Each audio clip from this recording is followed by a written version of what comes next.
At Cannabis Business Minds, we train and mentor professionals, entrepreneurs, and aspiring entrepreneurs on how to confidently find their place in the legal cannabis and hemp industries. Come on and join us at cannabisbusinessminds.com. Today I have with me Brian Vicente. He's a founding member of Vicente Law Firm. He is based out of Denver, which is where the law firm is based. And as you know, I work out of the Boston office. So Brian, why don't we start by you telling our listeners a little bit about yourself, Vicente, and your background? Sure. Well, glad to be here. So I'm an attorney, and I've been working in the cannabis space this is my 19th year full time, which is sort of makes me a bit of a dinosaur. I live out here in Colorado, but our law firm has offices across the country, and really was brought to cannabis policy by just a deep belief that the war on drugs was a failure, and then did a lot of work defending medical marijuana patients, people dying of cancer and AIDS, back in the kind of early mid 2000s, and was fortunate enough to play a pretty big role in a lot of the changes that we saw in Colorado both on the medical side and on the adult use side, and then have kind of built up a law firm around that where we continue to advise governments as well as, probably 1,000 cannabis and ancillary clients coast to coast.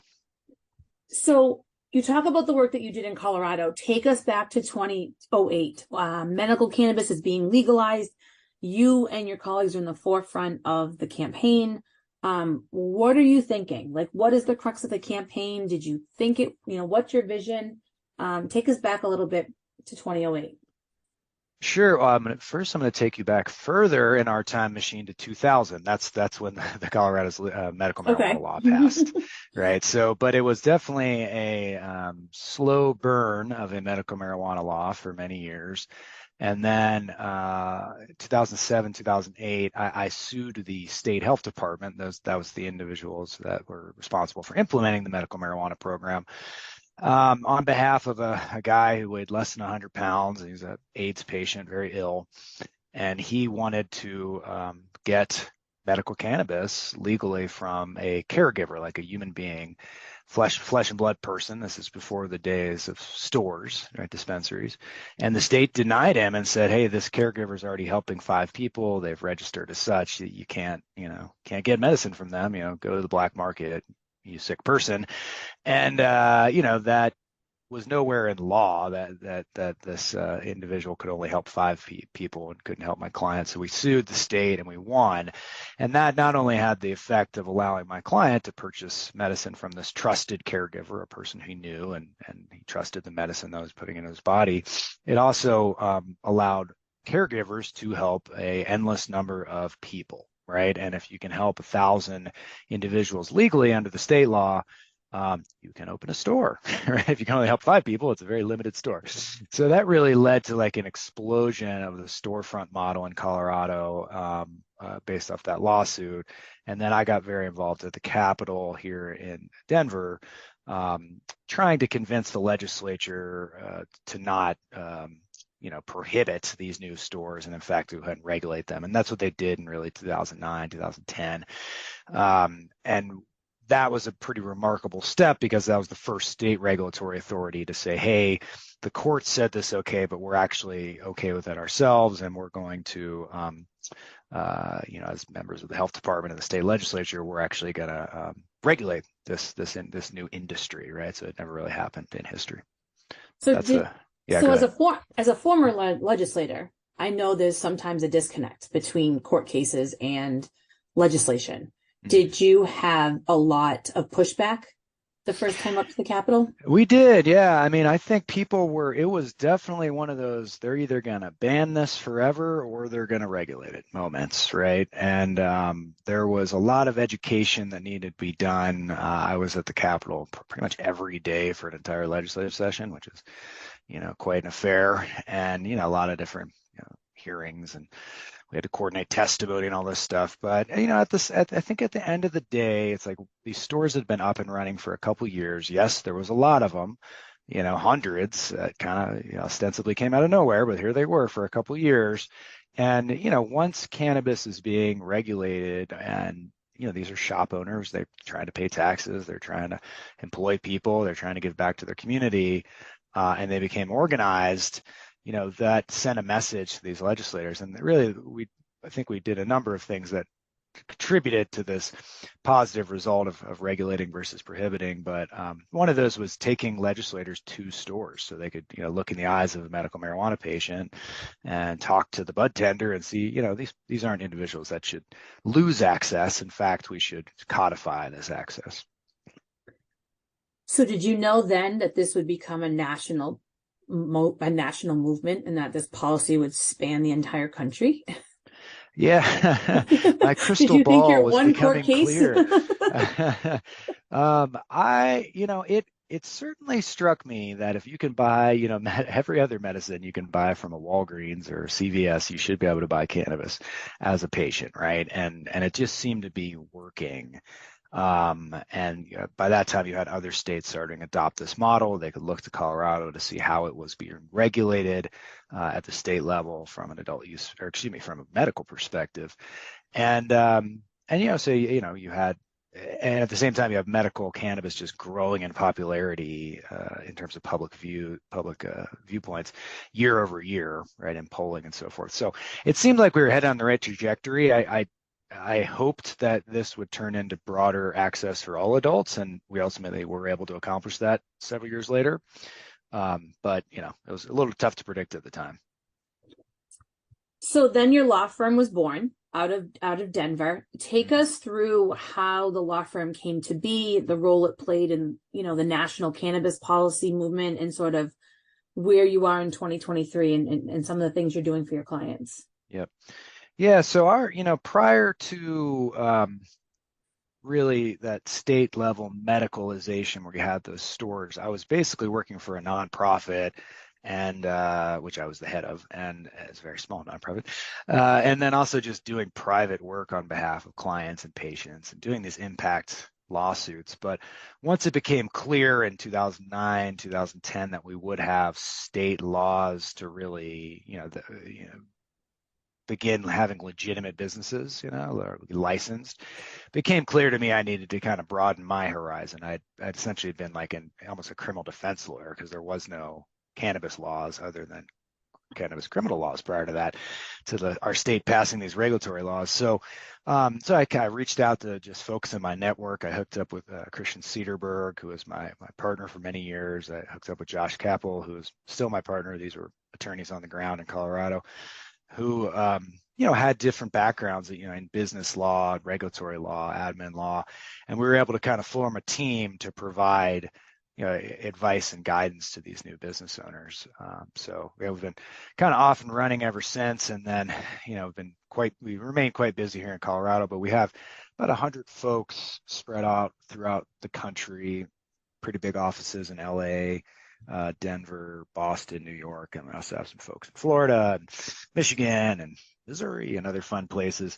But we continue to be a unique animal in that all we do is advise clients and governments on cannabis laws and psychedelic laws, right?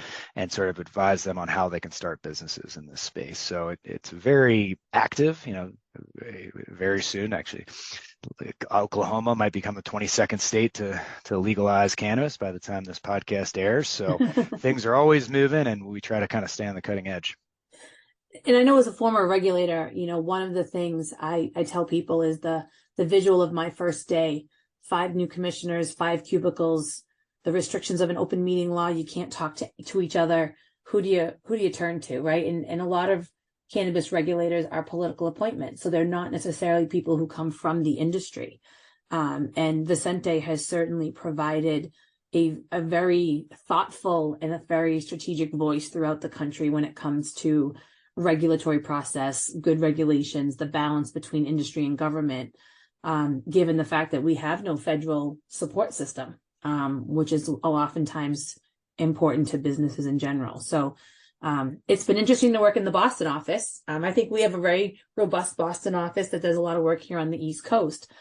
But as the industry has moved forward, what do you see, given your background, given all the work that you've done in cannabis? What is the future of cannabis? is it many people listening to this podcast could still be interested in getting into the business? Is it too late? Are there still opportunities for people to get in moving forward?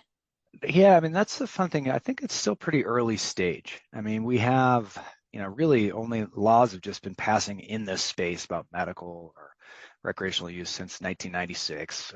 We still only have 21 states with legal cannabis for adults, and then, a dozen or so more that have medical marijuana. But a lot of these are really early stage markets, and they're still, 29 states that have yet to legalize cannabis at all. And then, of course, there's international opportunities. And by and large, the rest of the globe has been a little behind the United States, but we have legal cannabis in Uruguay, and we have other kind of provinces, municipalities moving forward, maybe Germany very soon. So I think we're still at the early wave of this, and that makes it exciting, because I think there's an opportunity for people to impact these laws and this cannabis economy in a positive way. I mean, we have an opportunity. Do we want to be Philip Morris, or do we want to be sort of a more thoughtful, community-oriented industry, right? And I think there's a lot of people that prefer the latter, and believe in the medical side of this, believe in the job production side, believe in the social equity side of cannabis licensing, and so I think there's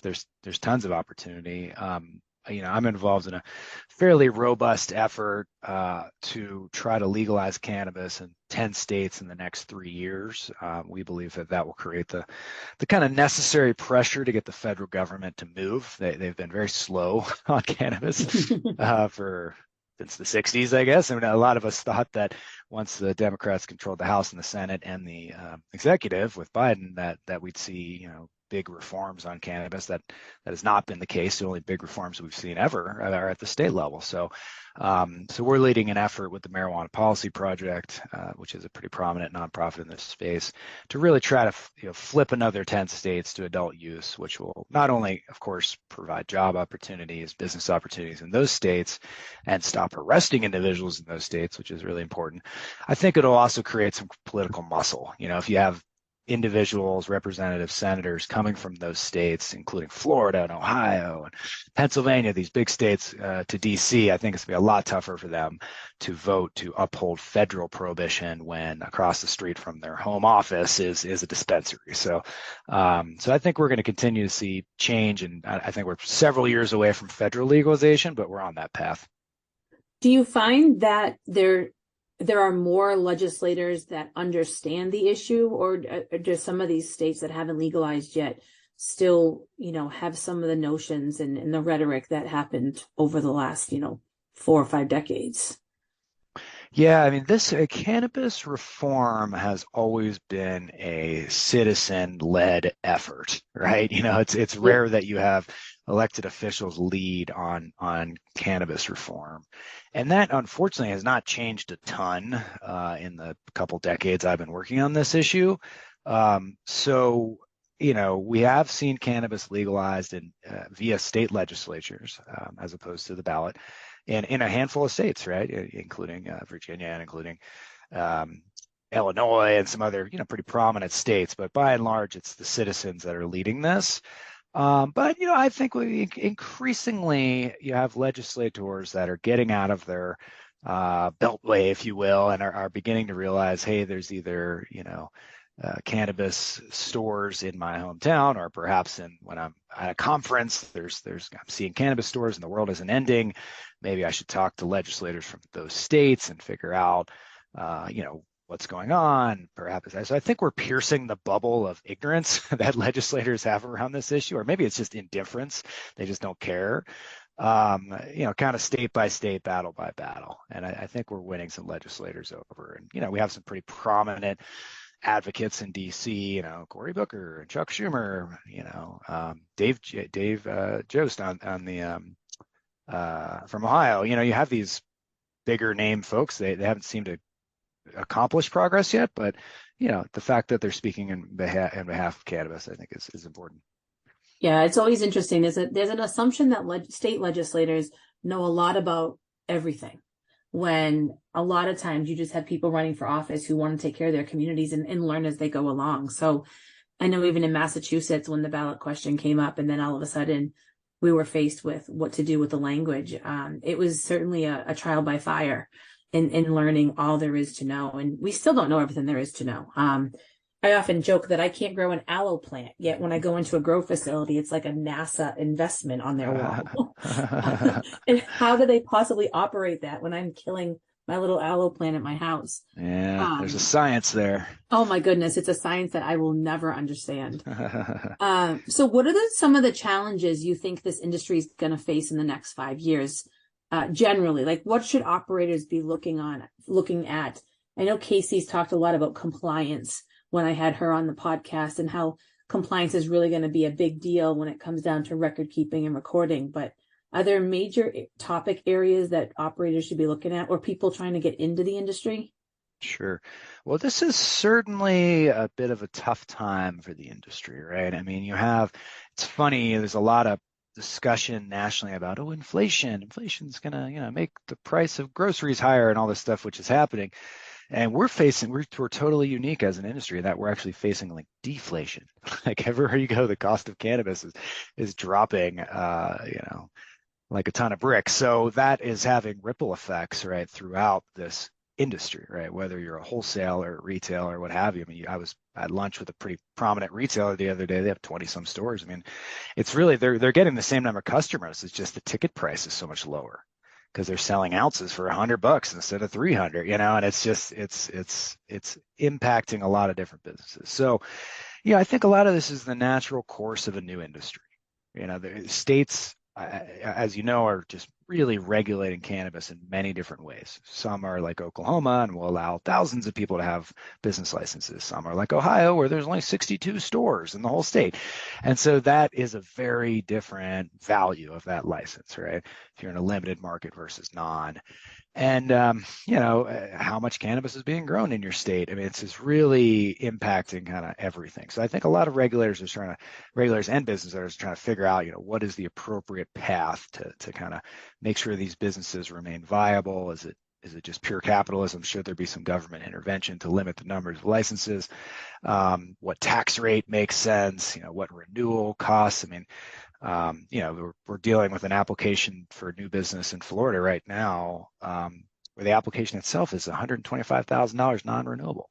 Maryland's looking at doing something similar for like conversion from medical to recreational. So these are giant hits to cannabis business owners that we just need to keep an eye on and think about whether these are reasonable or not. So with the doom and gloom out of the way, I think the future is actually really bright. I mean, we're going through a tough cycle, but there are positive changes looming. I believe that we will continue to broaden and add new state markets. I think we'll get Oklahoma, Minnesota, and Ohio all in 2023 to legalize cannabis, and we'll see Hawaii and maybe some other fun states the year after. So it's those are new markets, those are new opportunities for individuals in those states. If I'm an MSO, I can look at those new markets and whether or not to enter. If I'm a lawyer or a service provider, a CPA, or I sell, soil, these are new markets that you can look to enter. So I think, keeping an eye on expansion opportunities is one thing we advise clients to do. We still haven't found the kind of Starbucks of cannabis yet, the product that you can get that's the same in Seattle versus Dayton, Ohio. And, who is that going to be? Is it going to be cookies? I don't know, like who's going to kind of break through there. So thinking about branding. And then I do think we'll see positive changes at the federal level. I think Biden, I would be shocked if he didn't pass some sort of comprehensive banking reform and maybe 280E, Right. Probably banking, prior to his next election. I mean, he's a political enough animal that he's got to give this industry some sort of cookie, So I think there's positivity on the horizon, but it's not an easy field to work in at this moment, but I hope people can hang in there. Well, I think, you mentioned it too, the ancillary businesses, right? So who's helping to get the cannabis businesses stood up? And that's people who are working on the buildings that they're actually leasing or buying. Which is an opportunity in many instances, not only for just communities that cannabis operators are going to site in, but also social equity applicants and also social equity businesses that we can help make this sort of, I deem it as the next workforce. We always look at labor. We look at, different types of workforce. Cannabis is a workforce. There are thousands of people across the country working in this industry. and how do we maximize that benefit for people who may be a plumber or a painter or an electrician or what have you. Yeah, it's the secondary economic impact too, right? Tech Yeah. companies, all the lawyers, all the people that service this industry. And yeah, there's tens of thousands of direct employees in Colorado that just work on cannabis issues, hundreds of thousands nationally. So it's fast growing, right? Unlike a lot of industries that are being shipped abroad or whatever, this is something that's, it's very domestic, and we should support that. And it can't be even shipped to the next state. Yeah, this is your guaranteed industry in the United States. Exactly. I ain't going to Taiwan, that's for sure. There is nothing being shipped overseas for this. Legally, I should say. We do catch the people who are trafficking, but legally it's not being sent overseas. Yeah. So since you've been a pioneer in the cannabis movement, you and your team service clients across the country. What's next? I mean, there always is something on the horizon. What do you see coming down the pipeline that people maybe want to pay much attention to?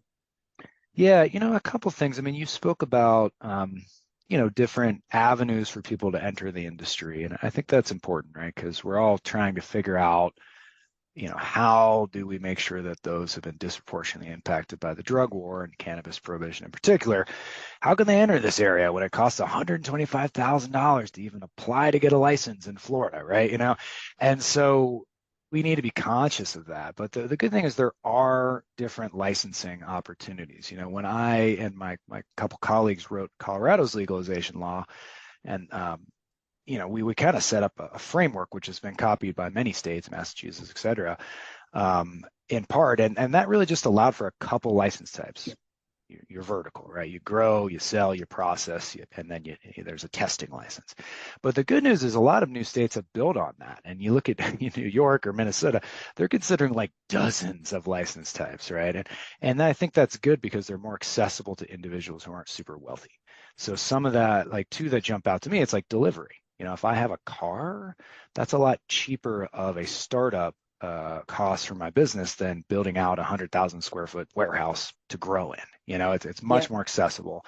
And the same with hospitality. I think that's really something that we're starting to scratch the surface of, coffee shops and consumption lounges and things that, there's really only a handful of in the country, but there's definitely a cheaper point of entry there than, again, starting a giant processing lab. So those are a couple things. I mean, we also, in the last several years, our firm has begun doing a lot of work on psychedelics. We actually wrote Denver's psychedelic mushroom law, which then buoyed the statewide effort, which passed here last November, which legalized psilocybin mushrooms statewide. And right now you have Colorado and Oregon. That's really just two states that have these, business opportunities and wellness opportunities for psilocybin and other natural medicines. But I think that's going to spread everywhere. I mean, it's similar to medical marijuana. There is actual, palliative assistance that individuals can get, and just, health and wellness aspects to all these natural medicines that we're only beginning to tap. And, that not only helps individuals, but that helps, business owners and prospective business owners. And that's who our company exists to serve. And I think it's important too that, people, this is a medicine. I mean, this is an opportunity for people to utilize it as a medicine. You take the policy or the political conversations, it goes back and forth, right? Some people think those that use cannabis are in one category. Some don't even believe that it is a medicine. It's just a continuously policy and I think more political discussion than anything. And as we see, I think there's multiple states across the country that have psychedelics as a piece of legislation. And we'll see how fast that moves through the legislatures, hopefully alongside cannabis. Yeah, that's right. I mean, I think some of, I've been fortunate to be involved in, Colorado was the first state to legalize adult use cannabis. And it kind of just showed the world that there was an alternative to prohibition. And so when we passed the mushroom law here just, 6 months ago, I think once again, it showed other legislators as well as other, just citizens around the globe, hey, you can do something besides just keep mushrooms illegal in your community. And here's what Colorado's doing. Here's what Oregon's doing. So there's a model, right? And yeah, we have, I think it's like 30 state legislators considering psilocybin measures this year. It's really remarkable, as well as much globally. It'll be interesting to watch the state legislatures as they move through the next sessions in the next couple of years. Yeah, hot topics. Well, Brian, thank you so much for coming on the podcast. I really appreciate it. Do you have any last word of wisdoms for people trying to get into the industry, people that may want to contact you for services or questions? Yeah, I think, my advice is pretty simple, which is to show up. If there's a meeting happening in your community about trying to change laws, or at the legislature, something like that, you don't have to be the smartest person in the room. Lord knows I rarely was. You just kind of have to keep showing up. And if it's something you're passionate about, you're going to learn along the way, and you're going to create a community, and you'll find different opportunities to not only participate in making laws better, but also in business opportunities. So so thanks for your time, and we'd love to hear from you guys at VicenteLLP.com. Thanks so much, Brian, for having us. All right, my pleasure. Thanks so much for listening to this week's show. Please subscribe wherever you get your podcasts, and if you enjoyed this, leave us a 5-star review. Make sure that you share this episode on your social media and tag us in the Instagram stories. You can find us wherever you go on social media. Just look up Cannabis Business Minds. Have an idea for the show or something that you want to talk about? Shoot us an email at podcast@cannabisbusinessminds.com.